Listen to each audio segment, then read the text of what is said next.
eens willen weten, waarom zijn de bergen zo hoog? Misschien om de sneeuw te vergaren, of het dal voor de kou te bewaren. Of misschien als een veilige stut voor de hemelboog. Daarom zijn de bergen zo hoog.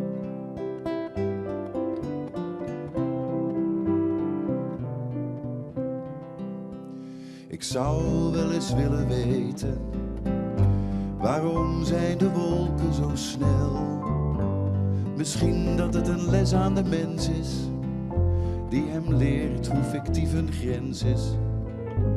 Of misschien is het enkel eenvoudig maar engelenspel.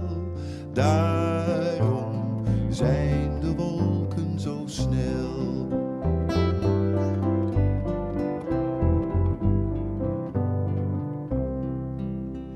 Ik zou wel eens willen weten, waarom zijn de mensen zo moe?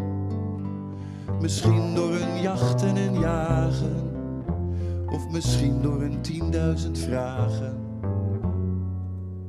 En ze zijn al zo lang onderweg naar de vrede toe.